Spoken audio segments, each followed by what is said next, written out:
Hello and welcome to week 7 of the Speed Duel Master Circuit. I am Justice and I am joined by my voice, which is back, so, hooray. Who I am not joined by, however, is Terramaster because apparently, despite us being in two different states, I got him sick. So he'll be taking the week off as he recovers from his own illness. Just seems to be going around. But welcome everybody. Welcome everyone in chat. Good to see all of you.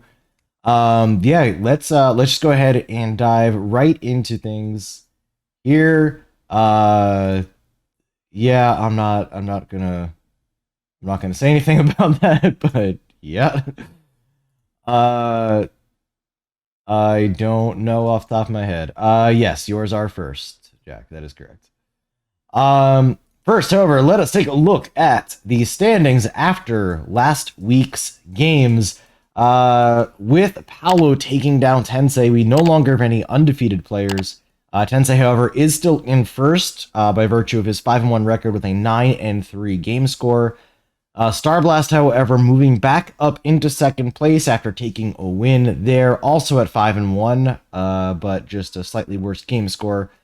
Soapcore moving 2 spots up into third place with a 4-2 record, and actually somehow, despite being in third, our first player to have 10 game wins. So that actually is kind of funny how that's worked out. Win more and you'll keep moving up. In fourth place we have Hexy and Yugioh tied with a 4-2 record and a 7-5 game score. Jack staying firm in fourth, Hexy actually moving down 2 spots from last week. Siren Rises and Nightblader staying right where they were in 6th and 7th. Paolo actually moving up out of last place for the first time, as the 2-4 record will have him moving up a spot, and CM Urs is moving down into dead last with a 1-5 record. So that's where we're at right now. Heading into this week's games. But of course, a lot can change here in a short amount of time. And I apologize because while my voice has mostly returned, I am still a little bit sick. I'm still getting over it. So if I need to take a moment for a drink of water or if I just sound funny, deal with it. Like so. Anyway. Let's go ahead and get into games. We can get a little music going. As always, if the volume needs to be adjusted, please do let me know. But let's go ahead and dive into our first match of the day. It is Hexy versus Yugioh. Hexy's Moth has been banned, leaving them with Burn and Spellproof Armor. Yugioh's Cyber Angels have been banned, leaving him to play Moth and Spellproof as well. So let's go ahead and get into the first match of the day. Will be Hexy winning the RPS. Let's go. So Hexy on the blue side will be starting out with something, surely. Oh, this looks great. I might have to reload. I will say replays right now are actually super messed up. Several of them I had to reload because stuff just was not displaying properly. If this continues to have things look funny, then I'll just reload it and we'll start over. But yeah, this looks bad. We're just going to refresh this. Dueling Book is, as always, totally on point. I see it in chat, but I want to wait for the actual notification. Which one? Unless it came through already and I just missed it.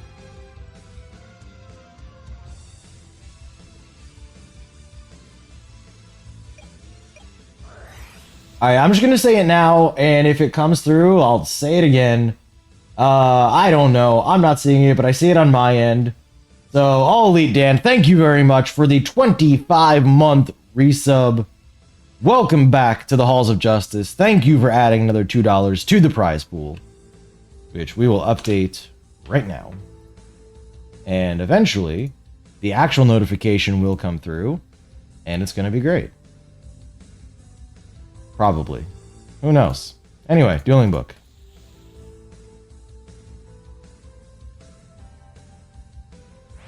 Yeah, the multiple replays, like, stuff just was not showing properly, and I refreshed all of them that I immediately could see was a problem.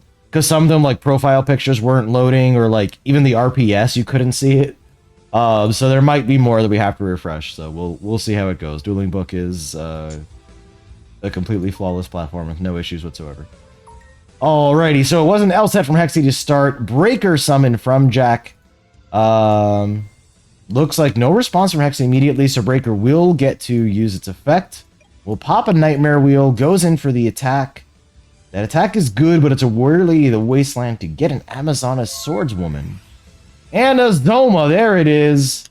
First duel, first turn, get that Zoma counter going. Here we go.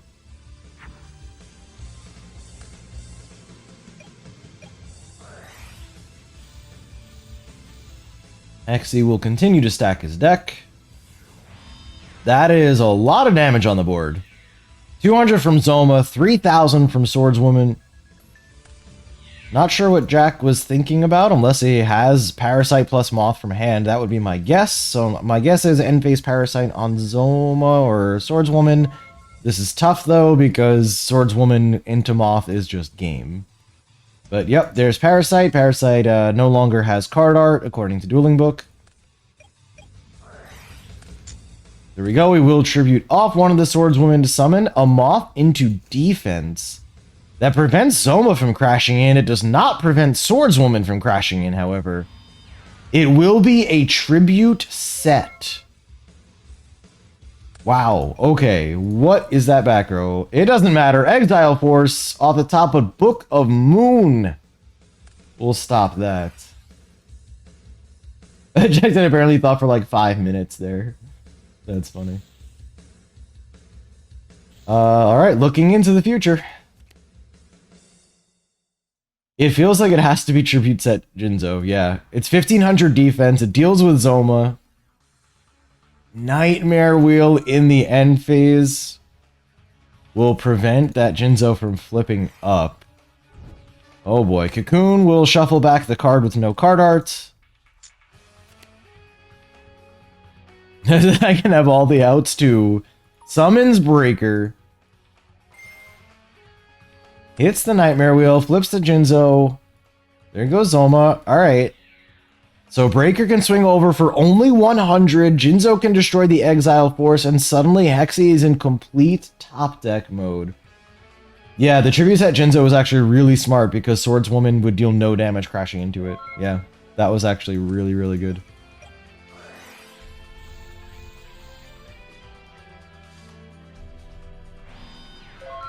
Just one back row, unless it's exactly Book of Moon? Which it is. So Hexy lives for a turn, but still, what are you gonna draw here?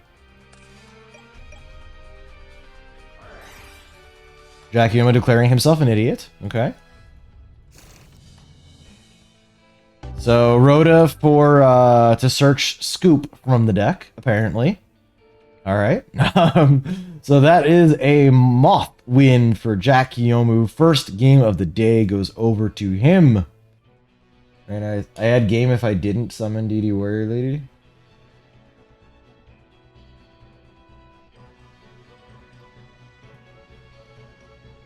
Nice. Yeah, that was a really nice turnaround. Yeah, the Tribute Set Jinzo was actually big brain play. Very nicely done. Alrighty, let's go into game number 2. So we'll have Yugioh's Spellproof Armor. And Hexy actually does go back to burn here. Jack has no skills, so let's just go ahead and refresh this real quick. I have a feeling we're going to have a lot of these today.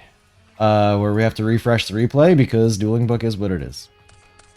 But that's just the life we've chosen for ourselves. Oh, hey, we got it this time. Nice.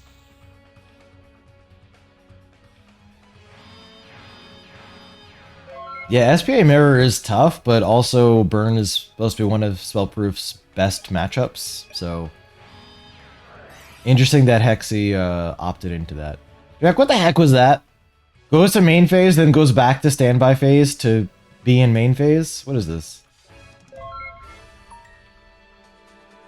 The Dueling Book lag continues. Fantastic. So there was actually no turn 1 play from Jack. It's just going to be Swordswoman swinging in for 15. Surely there's a bird somewhere. All right, there's a Cyber Dragon, which also has no card art. We're going to have a lot of blank cards today, apparently. Cyber Dragon, DD Warrior Lady. Here we go. Hydra swings in. Actually, lets the attack go through. Interesting. And the DD... So 3 back row and no response to either attack. Wait a minute. Now Nightmare Wheels? Huh. That's confusing.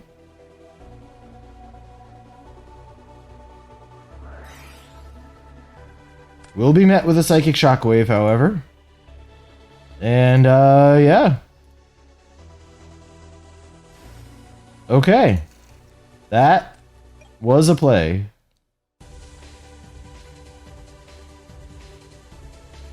It was playing around Shockwave? Yeah, but I guess. But if you're gonna do it, just you're gonna do it, right? I mean, I guess that way he doesn't get the Jinzo in the battle phase.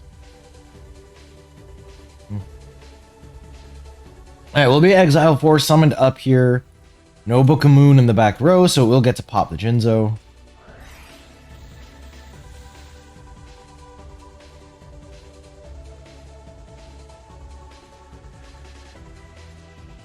Alright, if someone can explain to me how Shockwave would have been lethal when Hexy's at 2500 life and Jinzo has 2400 attack, please feel free.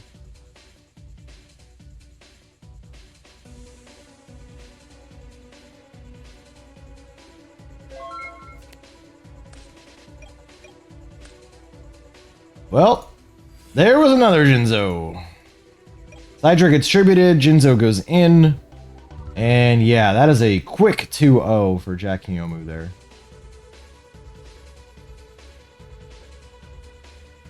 Because you can't win from 100 life? I mean, I guess, but let's be real here.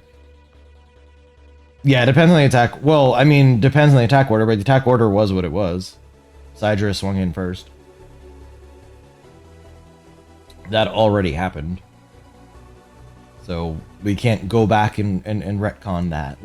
That already occurred, friends. Alright, either way, we know that Burn is horribly unfavored against Spellproof, so the result there, not exactly surprising. Alrighty, let's go ahead and take a look at those deck lists. Get the standings out of here. First up for Hexy, Moth was the banned deck. As we see here, cards, mostly, well, I want to say mostly standard, but kind of not. Cosmics are good. The one Sphere, I think that's the same list we saw last week from Hex, if not mistaken, because I know that Sphere looks familiar. The 3 books, 3 Zomas, and, you know, Moth stuff. So, yeah, Jack Kiyomu didn't want any part of that. Understandable. Then we had the Looking into the Future Burn, which we saw both games played with that deck. A bunch of back row, some Rotas, some books, and some warriors. Yeah. There you go. So there's that, and Spellproof Armor. Actually, what's interesting here, so A, there's Blowback Dragon, which not a lot of people are on. And B, I actually think DD Warrior Lady makes sense in Spellproof. 2 is a little interesting to me. So yeah, choosing to go with not 1, but 2 DD Warrior Lady in the Spellproof list. Other than that, triple Soul Exchange, which if you're going to run the triple Jinzo with Blowback, makes sense, although only 2 Cyber Dragon. So 2 Cyber Dragon with 1 Blowback. So interesting choices there. So here you go. Those are Hexy's lists. And for Jack Kiyomu, Cyber Angels were banned. This is the list that Hexy did not want to play against. Very, very standard stuff. The only, the 3 flex spots, basically, since apparently everyone agrees that Absorbing Jar is correct. The 3 flex spots are triple Cosmic Cyclones. That is a whole lot of back row hate between the Jars and the Cosmics and the Zanas. So there you go. There's the Cyber Angels that were banned. Moth. We did see that Jinzo, that Tribute set Big Brain play. We do see a single Cosmic, single Floodgate, triple Book, and then, you know, Moth deck. And as for spell proof, a little more of a standard list here. Actually interesting to me. Well, okay, I don't know why I said that. It's not. I was just looking at the monsters. Triple Sidra, the 1 DD. It's only 2 Jinzo with 3 Psychic Shockwaves, so it's very interesting. You don't often in deck building see 3 of a card to search 2 of a card. But that is the ratio that Jack has gone with, along with the main deck Lost Winds and Mind Crushes to deal with any special summon stuff if Jinzo isn't in play. So yeah, it's a little... Yeah, it's actually a little bit of an odd list to me, to be perfectly frank. But it worked here. Just get the burn matchup, easy. So there you go. Those are the lists. And I think it is time to get into our second match of the day. We're going at a quick pace here, friends. Let's go, let's go. And match number 2 is going to be Ursus versus... I just like saying that. Ursus versus Sofa Chord. Cyber Angels banned away from Ursus to be able to play Burn and Unions. Moth banned from Sofa Chord to be able to play Cyber Angels and Relinquished. Let's get into the second match of the day. And I'm not even going to say anything about Sofa Chord's profile pick because I'm just going to let Ursus say it for me. This is just mad disrespectful. Which is pretty hilarious. Alrighty. Rock, paper, scissors. Battle of wills that has been won by Sofa Chord. Alrighty, so let's see what we've got here. Oh yeah, see, this is what I'm talking about. This is what happens. So yeah, I'm not trying to show cards here. Anyway, Ursa's with the invisible cards. New tech. And actually, this is the second time. I actually had to refresh this replay the first time. And now I had to refresh it again. I don't know what's going on with replays today.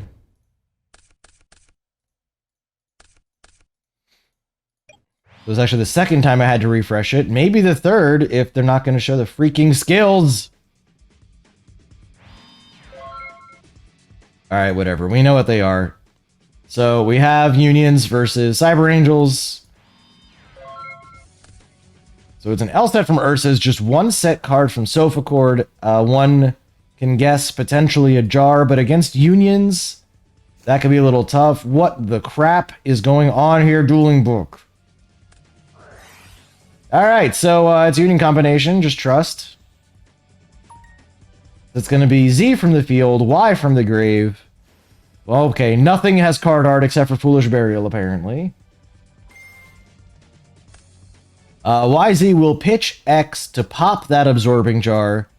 Alright, so we're apparently a 50-50 if you get to have card art or not, because X and Foolish did, everything else doesn't. This is great. Alright, Ritual Ceremony will be activated, revealing Edatin, which did have card art, so that's cool. Machine Angel Ritual also has card art. Sick. Sick. Alright, Sofa Chord's a good player because she has 3 different cards that all have card art, so that's amazing. Alright, we'll tribute Edatin for Edatin.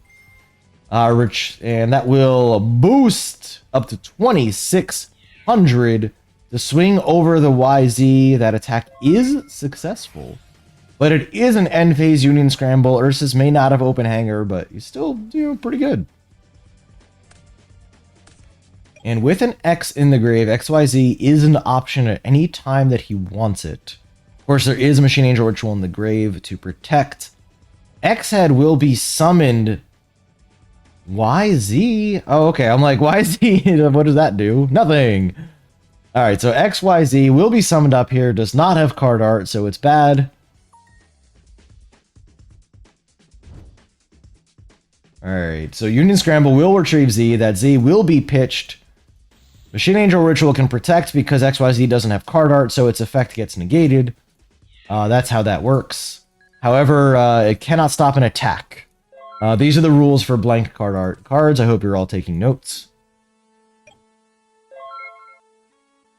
Effects are negated, attacks are good. Sofa Chord with no play on the follow-up. That can't feel good. Z off the top. That should probably seal game 1 here. Yep. Alright, so Ursa's with the Union's win, despite XYZ not having card art and having its effect negated. So, very good player. Very good player. Nice. Yeah, that was rough. Sofa Court actually just seemed to have a really rough opening hand here. Let's see. Izana, Benton. My guess is one of these was drawn, because, yeah, just Edaton for Edaton did not feel good here. Yeah, I cannot believe Ursus won a game with Unions. Crazy.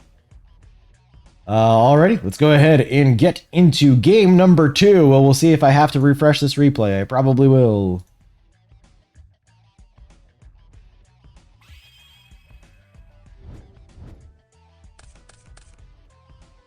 Let's see. Nothing looks immediately terrible. Actually, things look pretty good to start. We'll see. Alright, so Ursus is now on, looking into the future burn. Sofa Court again queuing up Cyber Angels. Ursus will start by stacking his deck like a cheater.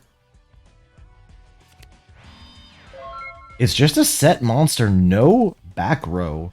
That's pretty dangerous here. It will be a normal summon DD Warrior Lady. And that's it, just a back row, okay. So both will be banished. Let's see what the follow-up is here from Ursus. We'll stack his deck once again.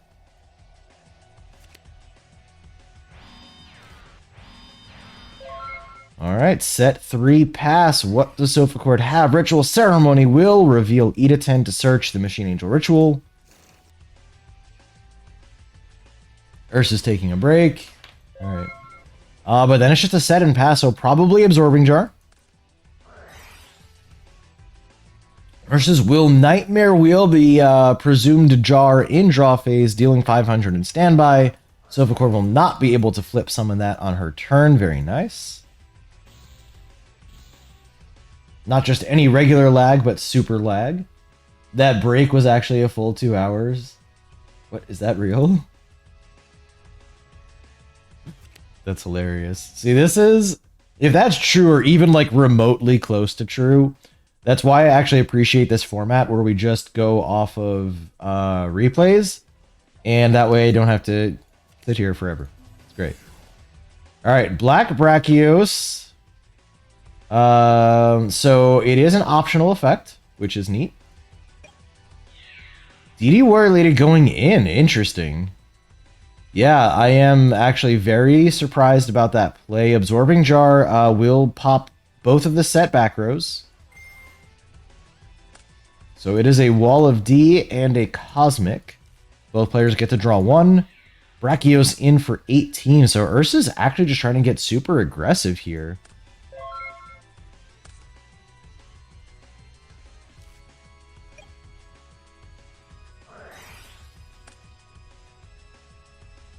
Apparently Ursus had an idea that did not work out the way that he wanted it to. Alright. So it is the more standard play for Cyber Angels. Tribute the Penton for the Edaton. Search some cards. There's MAR. There's Senju. Summoned up from the deck as it is. To search another Edaton.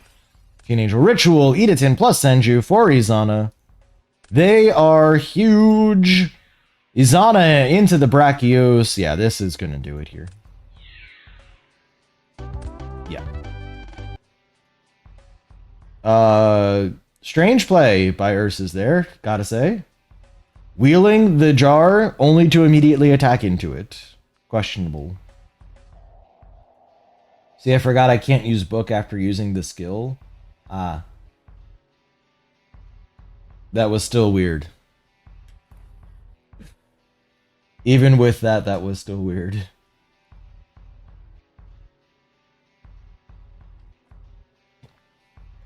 I'm trying to book the thing after attacking to not die. Ah.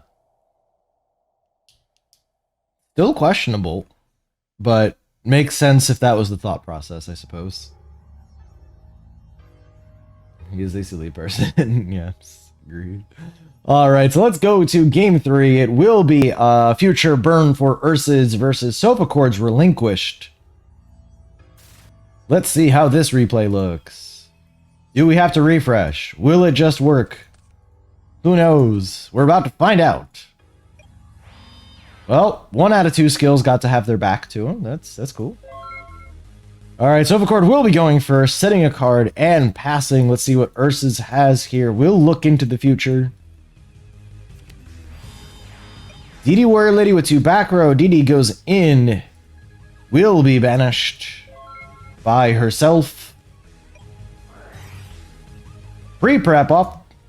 There we go. Relinquished. Black Illusion Ritual. And it will be summoned up, sacking another Relinquish just to put it on the field. That feels like it telegraphs an Illusionist Faceless Magician in the hand.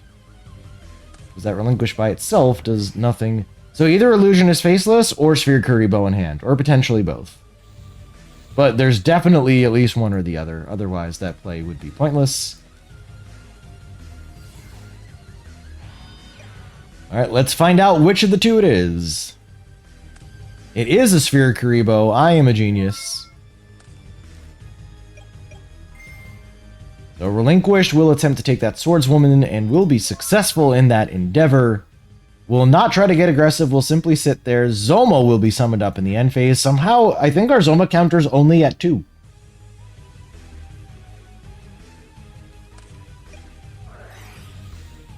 Don't lie. Don't lie in chat. Who lies in chat? This is the internet. We don't lie around here.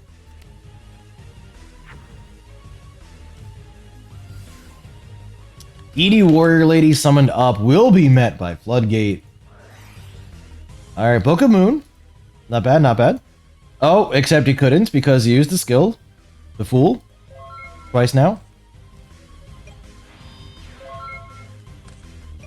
Yeah, so Sovacord can just sit here for a while.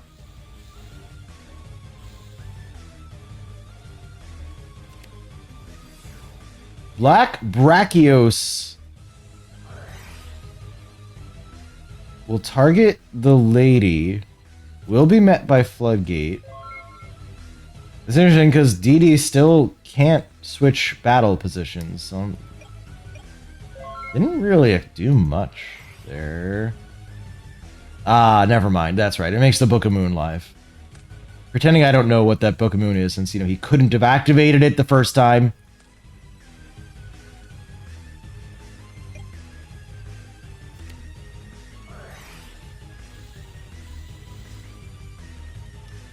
Alright, we'll look into the future once again. Now DD Warrior Lady will go in on the Relinquished. Will take 100 damage to banish. Zoma in for 18. Alright, Sovacord, what's the follow-up here? Okay, there is a breaker. Probably gets rid of Zoma, yeah. I don't remember Brachios' defense. 1100. Chooses not to attack in. Interesting. Okay. The future will be looked into once more. Some cards will be set. There's a pre-prep.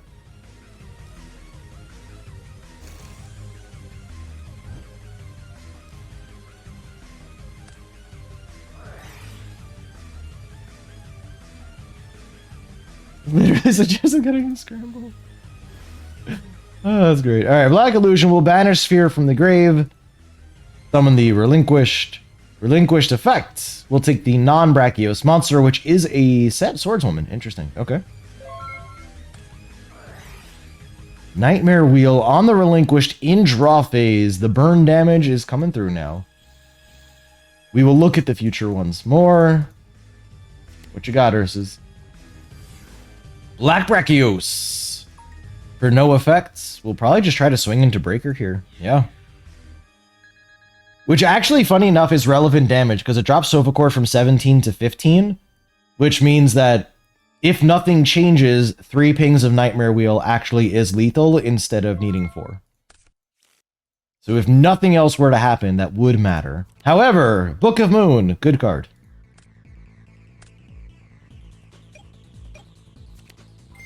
Already Relinquished has no card art. Hey, I thought we agreed that effects are negated if there's no art. What is this?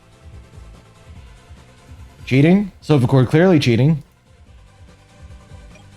DD Warrior Lady summoned up will attack in. Will be met by Wall of Disruption, however. Going down to 0 attack, taking the 1100 here. Relinquish will attack in for a whole 200 points of damage. And Sofa Court actually in a pretty rough spot here right now.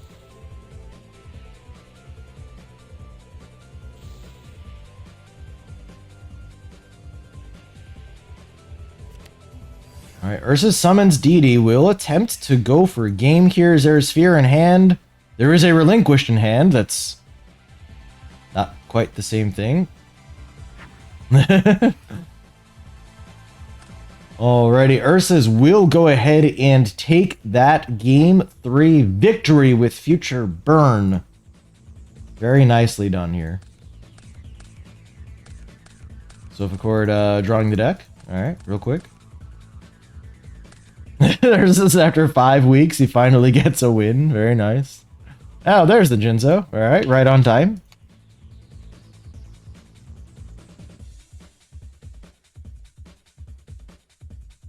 Cut off. 0.3 players at 3 and 5 will make top cut, and 1.7 will miss. Wow, really excited to find out who our 0.3 player is.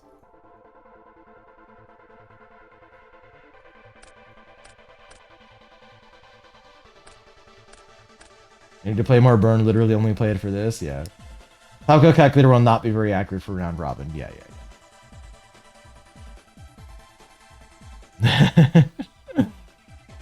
Honestly, like, I would have reacted more to the profile pic, but in having to refresh the replay before the stream, I saw Ursus' reaction, so I just kind of let him take it because I thought it was hilarious.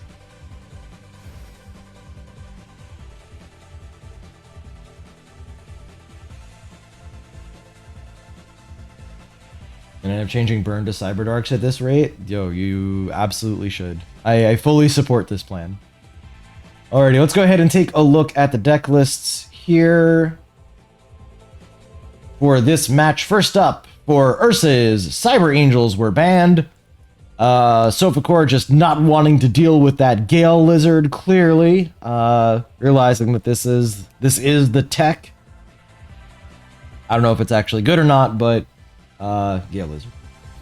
So there you go. Other than that, it is Cyber Angel. Here is the Future Burn. Ursa's the only person currently on Black Brachiosaurus, but as we saw, that card is broken. Way too strong. I don't know. Maybe it's good. It's hard to say, honestly.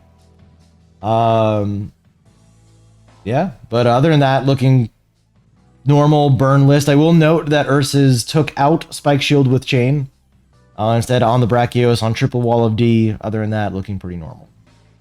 The only thing I will say for this version of Future Burn, unlike some others that we've seen, is there's no War Lady of the Wasteland and no Rotas. So, worth pointing out. A lot of Future Burns will run at, War Lady of the Wasteland, maybe anywhere between 1 to 3 Rotas. Obviously, you can't use it on the same turn as a skill, which is the thinking behind not using it. But a lot of people still are as like their only non-Book of Moon spell. But yeah, just trap heavy here. And of course, Unions. It's Ursa's. It's Unions. I have nothing to say. 1 Foolish, triple Floodgate, I think actually is a really good ratio. I know a lot of people are trying more than 1 Foolish, but this version makes a lot of sense to me. So. Ursa's Unions, you know what? You love it. There it is. Speaking of decks people are synonymous with, Sofa Card's Moth, which was banned. It is an interesting list. It's only very slightly changed from before, where we do see the single Nobleman of Crossout. Other than that, it is Moth. It does Moth things. And by Moth things, I mean get banned away. Sofa Cord Cyber Angels list. It is mostly standard. The 3 flex spots are 1 DD Warrior Lady, 2 Cosmics. The rest are what has become the standard Cyber Angel list. There you go. And Relinquished. 30 card version. Triple Illusionist, Triple Sphere, Triple Relinquished, Triple Spell actually as well. Triple everything! Except for 2 Allures and a Jinzo. There you go. Those were the lists. let's go ahead and move over into game number 3, or match number 3, I should say. Let's reset these here, as we will be seeing Tensei Patu versus JDG Nightblader. D heroes have been banned away from Tensei, leaving him with Moth and Spellproof Ancient Gears. Moth banned away from Nightblader, leaving him with Unions and Relinquished, so kind of a mashup of the last ones. Actually, I didn't notice this the first time, but I can see that clearly this replay needs to be refreshed, so let's do that. Do we get pairing soon? I need... yes. Starblast actually did send me in, his decks today. I have not had a chance to upload those yet. Since I'll be honest with you all, like, on Sundays, SMC is pretty much the first thing I do in the day. Because, as I mentioned, given my work schedule, this is really early for me. So SMC is the first thing I do in the day, and then, yeah, after the stream today, I will get Starblast decks updated and announce pairings for week 8. Yep. Yep. Alrighty, Tensei Patu versus Nightblader. Let's go. Nightblader will be going first with Unions. Will open Hanger like a good Union player. There it is, with no card art, but, you know, we'll be forgiven for that. We'll summon up the Y, activate the Hanger, get Z from deck. Wow, he's doing pretty well here. Only one card without art on it so far. Nightblader, confirmed good player. We'll set Book and a Bluffed Foolish Burial. Interesting. Oh my god, yeah. Sorry, I had it and then refresh. Alright, I want... Alright, no, I only missed it on the refresh, to be fair. When I had the replay preloaded, Hide Hands was selected. It was just on the refresh because Dueling Book is lame, but I will still take the L on that one, that's fair.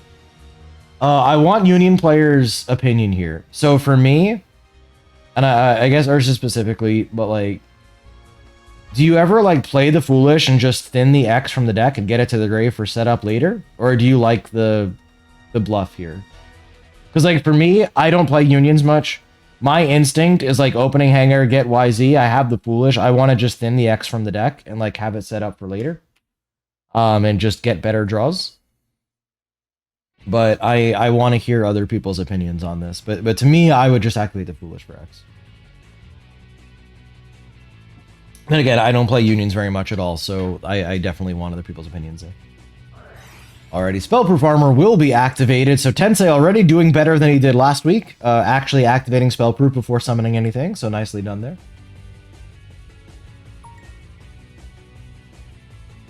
Tensei learning from last week's mistakes.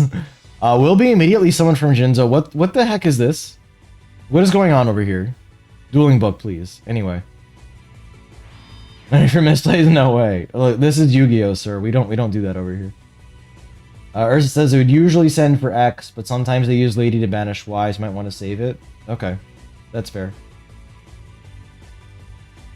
So would usually wait. He says I usually send for X, then he says so I wait usually. You can't usually do both plays, sir. One or the other. That is not how the word usually works. Alright, Jinzo will attack into Y, dealing 300, and Z-Metal will protect. Alright, there's the Foolish Burial. We'll send the X-Head Cannon. Will we see the XYZ? It's sure looking that way. XYZ Dragon Cannon will be summoned up here. Effect will be used, pitching the other unit hanger to pop the back row Floodgate, which was turned off by Jinzo. Y will be summoned up here. Of course, no damage can be dealt this turn, but still building up a pretty solid board here for Nightblader. XYZ will attack into Jinzo. Yeah, pretty strong here. Yeah, wow. And that board is enough for Tensei to admit defeat here in Game 1. Nightblader's Unions will take the win. So if he does each 50% of the time and you round them both up, it's usually... Oh my goodness. Perfect. All right, yeah, very nicely done from Nightblader there.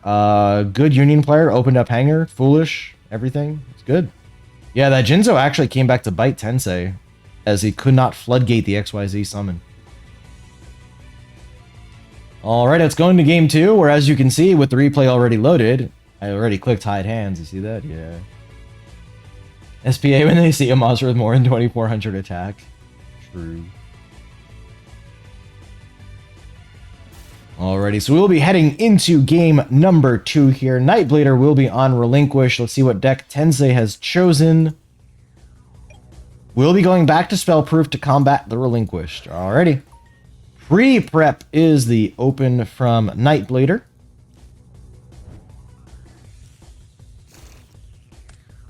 Alright, no Ash. That's good. That's good. That would have been bad for Nightblader if Ash Blossom was there. Alright. Alright, no further plays, however. Interesting. Tensei looked at his hand and said, nope. I'm out. Oh, alright. He's back.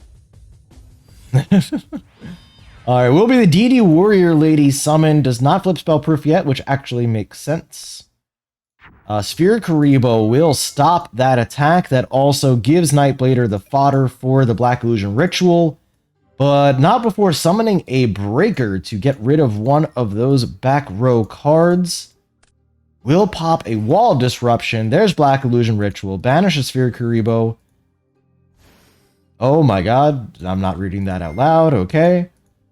Nightblader asking for the Floodgate. Tensei instead floodgates himself. Puts himself in face down defense position.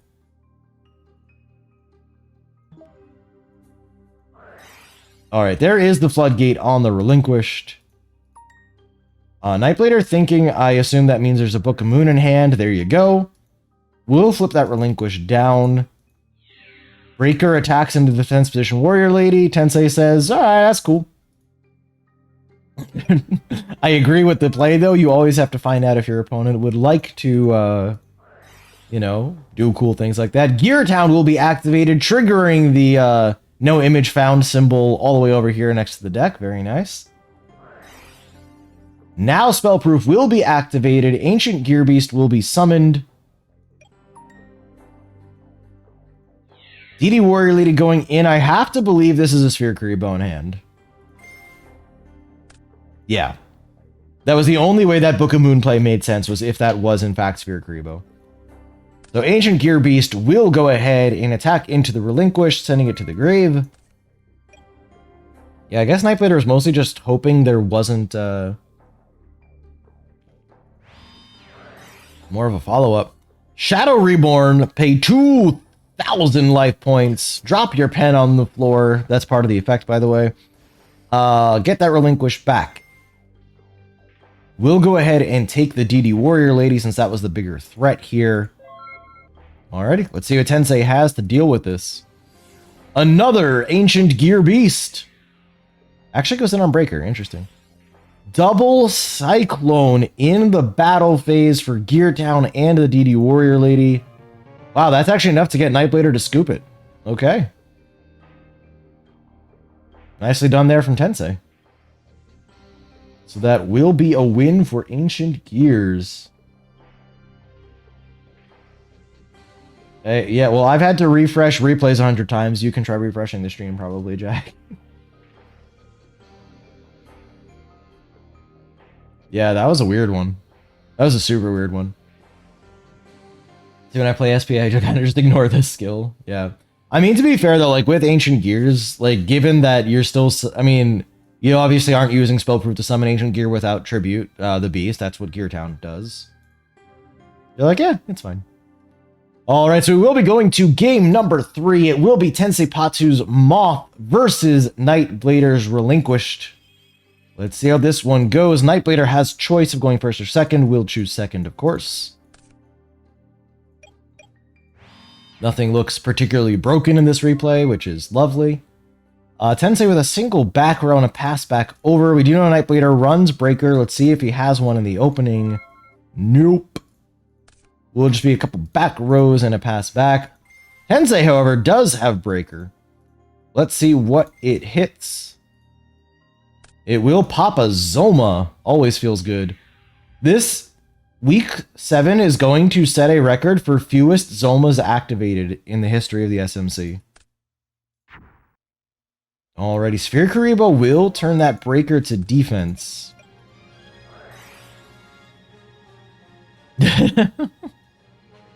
Love it.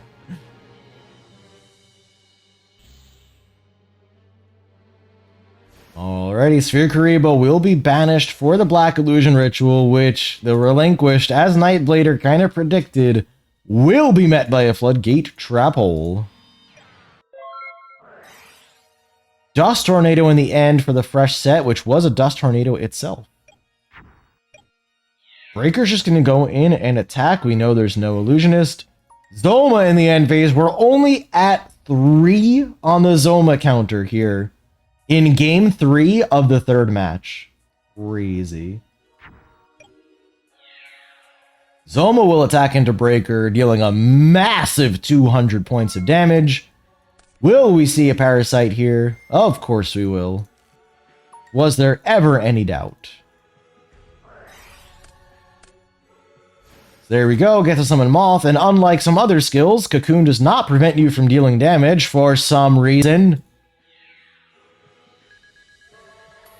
And there we go, 3,500 to the Dome with a couple back rows to back it up. Now, Nightblader does have access to Shadow Reborn on Relinquished, but that is far from a guaranteed thing. Could just be another Floodgate here. Relinquished comes out, will be met by Book of Moon. Nightblader with 1 back row. This is looking not great. Cocoon will shuffle back in. That's the next errata, honestly. Look, if Union Combo prevents you from dealing damage, Shadow Reborn's a once per duel prevents you from dealing damage. Like, Hidden Parasite is half damage. And I want to say there's even another skill too. But nah, tribute your opponent's monster for your 3,500 from deck. Fine. Don't worry about it. Breaker will come down, will be met by Book. Tensei does not like that and leaves for a little bit. That's gotta be game. Chains Parasite onto the Breaker. Nightblader admits defeat before he even sees the Moth in hand, but let's be real. We know there's a Moth in hand. Tensei, great Moth player, has it all. Ancient Fusion, thank you. That was the other one. Excuse me. This is the most I've had to talk since even being remotely not sick, so...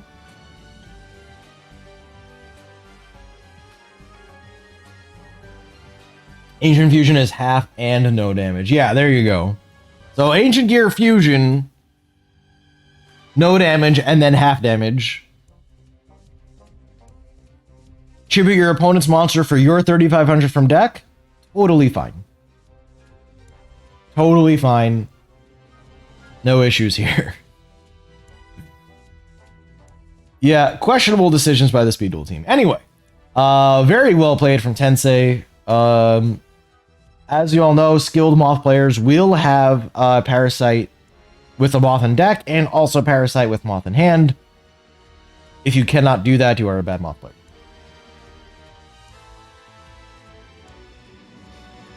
Yeah, or it'd be fine if summoning Ancient Gear Golem didn't need 2 cards at minimum. Yeah. Yeah. Terrible. Anyway. Let's go ahead and take a look at the decks that were played here. Tensei continuing his rampage through the SMC, coming back with a vengeance after taking his first loss last week. Already on the side of Tensei Patu, banned away was D Hero Monarchs. As you can see here, looking, I don't know if it's exact, I think it is exactly the same list actually. I don't think Tensei changed his list from last week. So you do see the Monarchs here, the double Blowback, the double Hades, and the 1 Jinzo to go along with the Cyber Dragons, the Malicious for the tributes, Dasher, of course, for your Fusion Destiny for your DPE, I assume. And yeah, the main deck Waking, which I love. And yeah, that's the D Hero Monarchs that were banned away. Already, and the Moth deck that we just saw win here, going to 21 cards to play Waking. Like, pretty cool. Is on Rota, which is something that I know actually Terramaster is a big fan of, the single Rota and Moth, even going to 21 cards to play it, just because it thins the deck by 1. So the idea is that technically it's almost the same as 20. That's not exactly how the math works, but it's close enough. And yeah, there you go. A couple Floodgates, a couple Book of Moons, actually 2 Walls of Disruption there, and then, Moth stuff. And then the spell-proof Ancient Gears. The single tune Ancient Gear. Tensei not all in on the Destroy the Gear Town thing, which I think is correct. If you're going to play Ancient Gears, I believe that going all in on Destroying Gear Town is wrong. We talked about this 2 weeks ago. It's just not great, to be honest. Ancient Gear Beast, good card. And yeah, there you go. The only thing, however, is, of course, note the couple Floodgates, a couple Walls, along with 2 Jinzos and 2 DD Warrior Ladies. We did see that Jinzo interaction actually come back to bite Tensei in game 1, but overall was able to find the win with the deck that he needed. So, I like this list. I think this is a cool Ancient Gear list, honestly. Alrighty, over to Nightblader's side, Moth was banned away. And not just any Moth, but Apprentice Swap Moth. Because, why not? And a single Allure. Dark Moth is back, baby. And then banned. There you go. Unions was the play, and we know Nightblader's list we're a big fan of. He says, I don't need any damn Floodgate trap holes. Give me an extra Foolish Burial. Give me a Cosmic Cyclone, and give me a Plasma. We saw that Plasma coming in real clutch last week and actually sealing a win. There's the list. Other than that, standard Union stuff.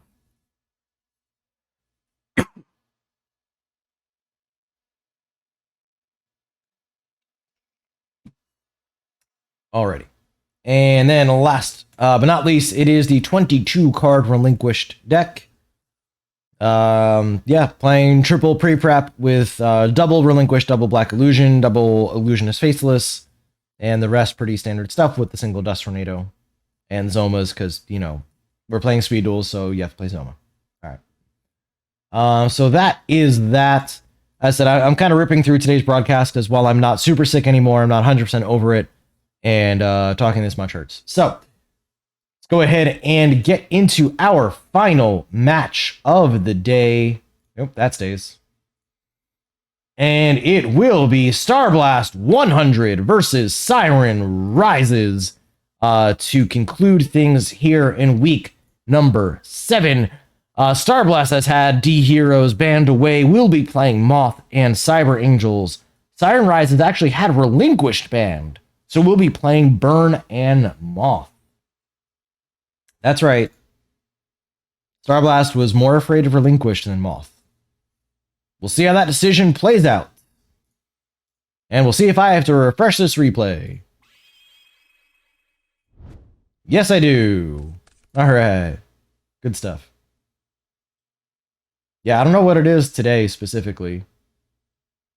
Alright, so as you can see on your screen, they have chosen to duel in the Shadow Realm. Unfortunately, for those of us outside of that Shadow game, you can't see anything.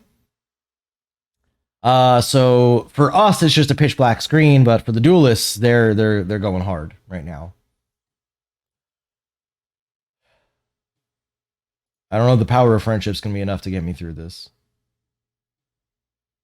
Oh my god.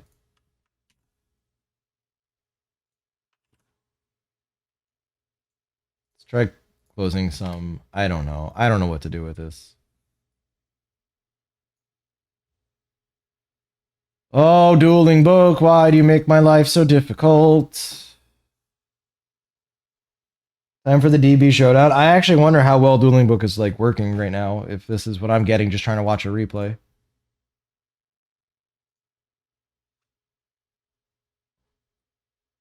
You know what? I hope DB is not working well right now, because they're hosting an event. So they should see pretty quick that it's not working. No, Siren, you're good. I mean, I have the link. It's just... It seems to be working fine for gameplay. Alright, well, that's something, I guess. I've tried refreshing. I've tried redoing it in a new tab, and I'm getting nothing here. So this is cool. Let me try in a different browser just to see if that does anything.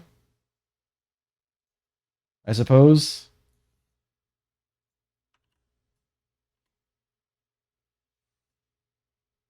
Yeah, it's working in Chrome. It's just I like to avoid using Chrome when possible because that's the one that shows up super bright. Let's see about Firefox.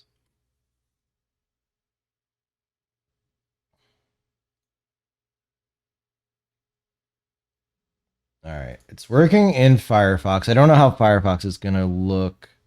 You know, we're just gonna do it in Chrome. I apologize. This last one's gonna be super bright because, yeah, it's just the way it's going to be.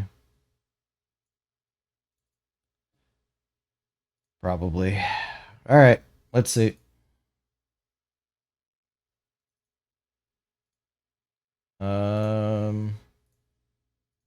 All right, let's see how it looks. Oh, it's not super bright. Actually, it's super dark. That's cool. It's the opposite. Well, I said they're dueling in the Shadow Realm, so here you go. It will be the... Oh, wait. Did I get it from Firefox, or did I get it from... Where did I get it from? No, it is the Chrome one. Okay, whatever. All right, this is what we're dealing with. This is what it is. It's a Shadow Duel. At least game 1. Game 2 might be fine. We'll see. Okay. Here we go.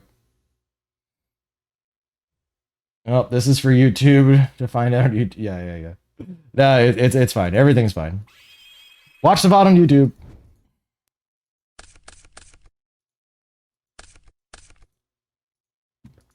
All right, skills look good though. It's weird that I choose to ban a literal Destiny hero deck. Oh, that's great. Alrighty, so Siren rises on the bottom under the name Yami Mokuba. We'll set 2 plus a monster and pass over. It will be Digging Burn versus Cyber Angels to start us off here. Breaker is the normal summon. Will be met by Book of Moon to protect the other back row. Couple sets from Star Blast. Back over to Siren. Warrior Lady will be flip summoned. That 1100 attack is enough to get through a defense position Breaker, plus a Swordswoman. Let's see what happens here. Last card will be set. Warrior Lady swings in. That attack is good. Amazon, a Swordswoman, swings in. 1500 is the first damage of this match. Soma in the end phase. There you go. Add 1.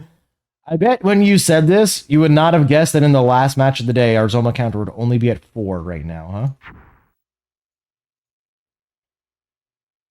Star Blast clearly not in on the Zoma counter joke.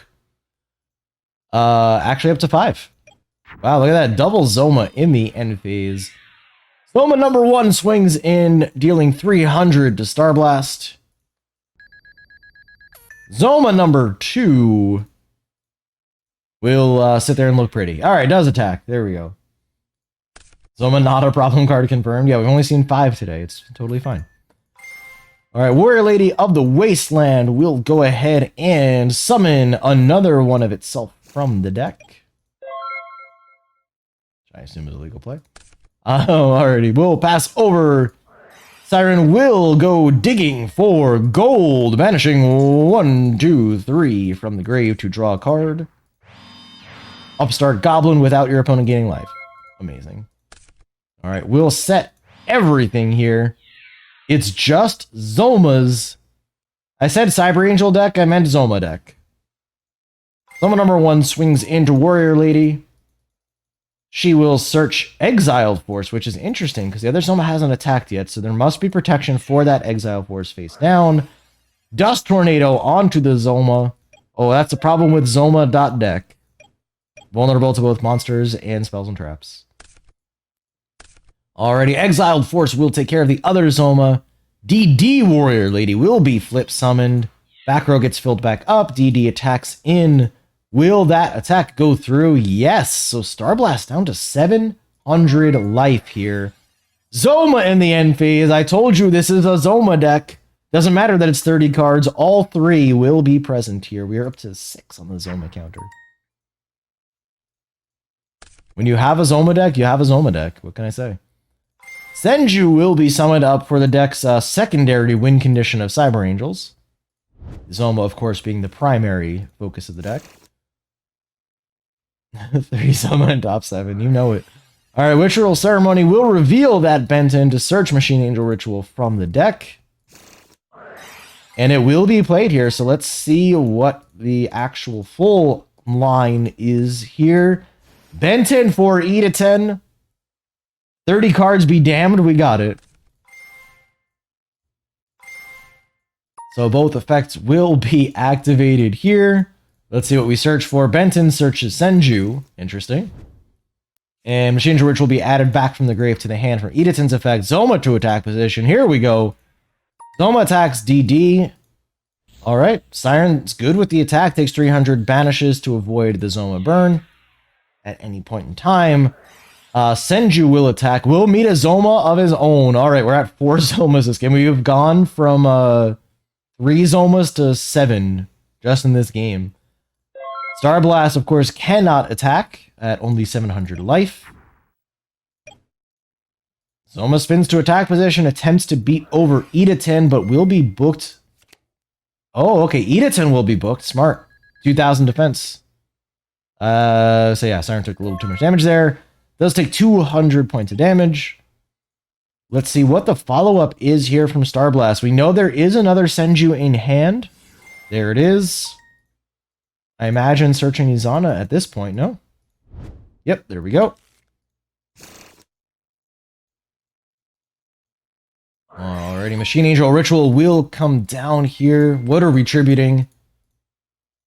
Thinking about what to tribute. I love that I can hit next play 100 times even though nothing's happening. It's great. Both Senjus will be tributed for Izana.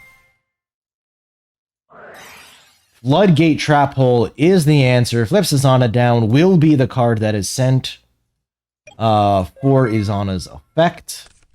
So, clean answer there. However, yeah, Siren has nothing to actually deal with Star Blast board. Needs to start finding some Nightmare Wheels or something. Just 2 ticks of a Nightmare Wheel does it, so like it doesn't take a lot here. Third Senju will be summoned up here. What are we searching? Another Izana? Is there another Machine Angel Ritual in hand? Nope. That's dangerous. That's real dangerous. An attack from Zoma over Senju is 400 damage. A single Nightmare Wheel tick would actually end the game. There's Nightmare Wheel. God, I'm actually psychic. Holy. Nightmare Wheel on the face down Izana. That's 500 damage in the standby phase. If this attack from Zoma is good, that is game here. That will do it. Siren Rises taking game number 1. Burn taking down Cyber Angels. I mean, Zoma deck with Cyber Angels in it. Alright, we're going to see if we can switch back over. Oh, I need to show this, actually. So this is what I'm getting for the other one. Invalid token. During this circle of playing Burn, I've had more Zomas played on me from Gaia, Cyber Angels, Dinos, and Skull Sermons. Don't worry, guys. Zoma is definitely not a format warping card. At all. In no way. So yeah, invalid token is what I got from that first replay, by the way, when it finally loaded anything. Let's see about the second one. Let's see if we can, or if I have to put this one into Chrome as well. Hey, I was real worried. I heard the sound effects of cards, but nothing there. Alright, I think we're good. Alrighty, so this will be Moth versus Moth. However, it's 30 card Moth versus 20 card Moth. However, Starblast does get to choose to go first, so that's good for him. Will be a T set here from Siren Rises. And T+1 for Starblast, okay. Breaker summoned up, met by Book of Moon. DD flipped. Normally, you would anticipate this DD is running into another DD Warrior Lady. However, this is 30 card Moth, so it could be anything. Like, actually could be anything. It is a Man-Eater Bug. Now, you still have to banish here. Like,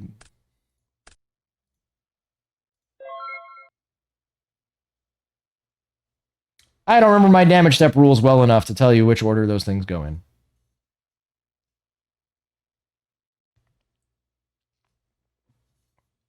I would think like which happens first, the man-eater target or the DD choosing whether to banish or not, but I actually see no reason why you would not banish here.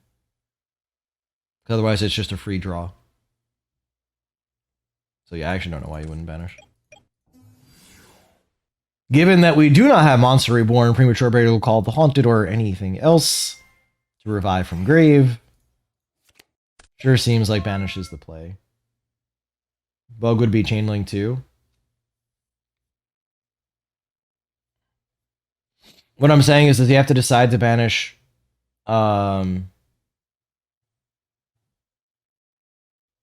Yeah, because it's turn player mandatory, opponent mandatory, turn player optional, opponent optional. But it also depends at what point in the damage step these things go. So like if you have to decide on DD Warrior Lady before Bug declares a target, then I get not banishing. I also realize that music has run out. Yeah, let's fix that. We'll just start back from the beginning here. However, if you know Bug's target, then you absolutely need to banish. So, yeah, I'd have to look. Again, I don't have damage step stuff memorized enough that I could tell you off the top of my head. I'd have to look. Either way, let's move on. All right, the top deck card will be set. Breaker is now flipped back. We'll go into battle against the other Breaker.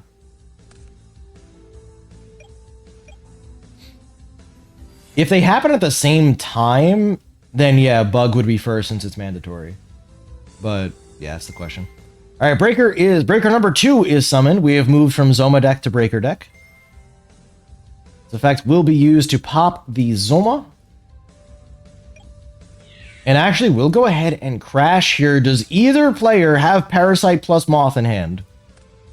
No. Okay. Would have been sick. Wow, Siren with a draw pass. Okay. What about Starblast? We'll reveal Golden Ladybug, forgetting that Dueling Book actually has a stay revealed function now, which is what should be used when you're playing Golden Ladybug. They're both in the same stage? Okay, then yeah, I think Jack should be correct that Man-Eater should go first as a mandatory effect. So actually, Man-Eater target should be declared then first before deciding whether or not to banish with DD Warrior Lady. Interesting. Okay. Yeah, Siren Rise sets a card. Woo! So yeah, Starblast kind of just not seeing the option, I guess, for stay revealed, because it's cool that Dueling Bug actually did add that. But so here's the problem, right? You need to use that feature, because right now, Siren Rises should know 100% whether or not that set card is that Golden Ladybug, and they don't. So yeah, Starblast, if you're watching either live or on VOD, if you use Golden Ladybug, please use the stay revealed button, not just reveal, because your opponent right now should know whether or not that is that Golden Ladybug. And that's information they don't currently have that they should have.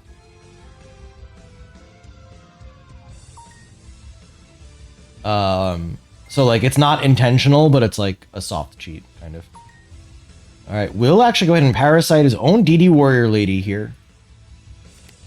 It is a Man-Eater bug, so there you go. We will destroy, so Parasite. We'll activate, summoning the Moth from hand, presumably. There it is. Moth swings in. But, there's your friendly neighborhood, Zoma. Siren choosing not to attack into that thing.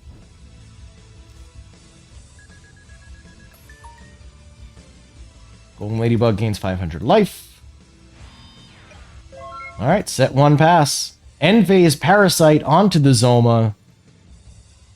And now Siren's like, do not top deck Moth, do not top deck Moth, do not top deck Moth. At least that's me when I do it. Oh, hey! Hey, what is this? What's going on here? Who hosted this? Who messed up? Siren, who hosted? Was it you or Starblast?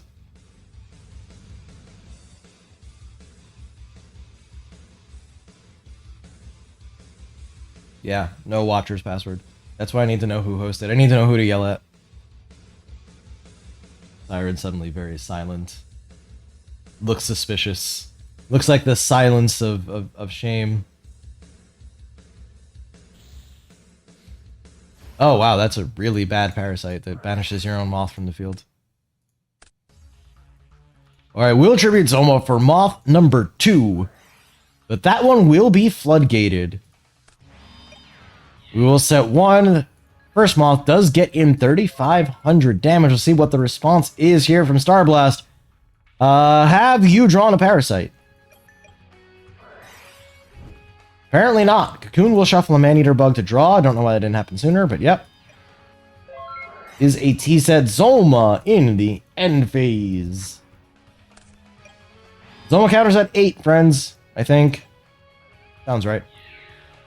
Zoma swings into the face down. It is a DD Warrior that he will banish. Moth is going to attempt to go for a game here. But there's another Zoma. Because why wouldn't it be? Why wouldn't you still draw all your Zomas?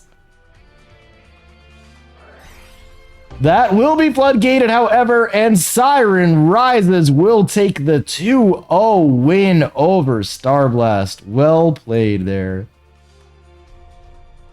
I'm going to explain this next part. The part where you didn't set a watcher's password? Sorry. Go ahead.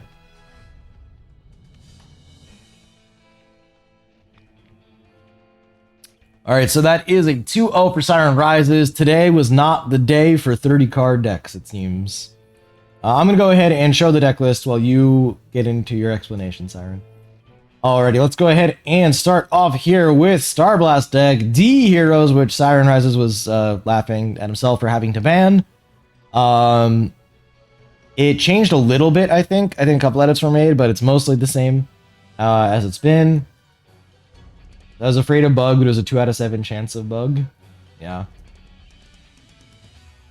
No, I think your line made sense. Yeah, no, I agree. I probably would have done the same, to be honest. I think swinging with Zoma there makes a lot of sense. So that was the banned D Hero deck. What was played was 30-card Moth, so there you go. I can't believe that 30-card Moth couldn't draw Parasite in time. Crazy. Did draw 2 Zomas, though, and 2 Breakers. And 2 Maneaters, actually. So there's your 30-card Moth deck. And there's your 30-card Cyber Angel deck. One of these things looks slightly better than the other. There you go. So those were Starblast decks. Unfortunately, could not find a win with either today.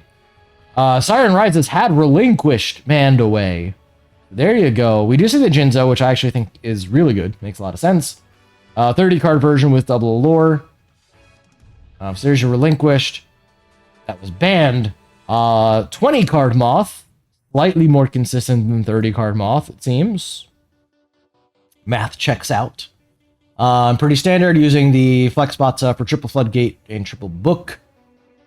Yeah, Moth only actually has 6 cards you actually need to make any kind of decision on.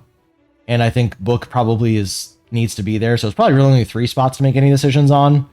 17 cards are pretty much decided already. If you're playing Moth, you're playing 17 cards plus, you know, the 3 spots that are currently occupied by Floodgate. And then Digging Burn here, 25-card version for Siren. Interestingly, only on 2 Book of Moons here. Interesting. 2 books, 2 Floodgates, some Zomas, only 2 Nightmare Wheels, a couple Dusts, and then pretty standard monster lineup, except for the ones on Venus. There you go. 20-card deck, 25-card deck, and 30-card deck, perfectly balanced. Nice. Nice, true. Very true. Yeah, so those were the decks for Siren Rises. Those were the matches for Week 7 of the Speed Duel Master Circuit. That was a lot of fun. Nice, tight hour and a half there, even with the dueling book fun. Of course, I think any solo casts are always going to be a little bit faster just because you only have one person talking. And in this case, you have one person who doesn't want to be talking for 2 hours due to still having a sore throat. So this is what you get. Yeah, that was cool. Really fun games. We did see Starblast, despite being 5-1, getting 2-0'd here. So it's going to drop to 5-2 after that week. So again, just as a reminder, these were the standings coming into this week. So Tensei is going to stay in first with a 6-1 record. Star Blast drops to 5-2. Sofa Chord going to 5-2. So like we're gonna have to see where this goes. So Star Blast going to drop to at least third. We'll see where the standings end up when I actually go through everything and get the new graphic for next week. But yeah, we're definitely going to see some changes here. Going to see a shake-up in the standings, as it were. Except for Ursus, who is still going to be sitting there. Oh, wait, no. Ursus won his match, right? So I actually have to see where this goes. Paolo actually did get the bye this week, though. So, no, I'm sorry. Ursus, you are still in last place. Then you go to 2-5, but Paolo actually got the bye this week, so we'll be going to 3-4. It doesn't change the game score, but the match score is going to go to 3-4 for Paolo, so yeah. Sad. Just assumed I... Oh, wait. I did, didn't I? I sure did. Yeah, I don't remember anything. If it's not the match I just watched, I cannot tell you what the result is. Sorry.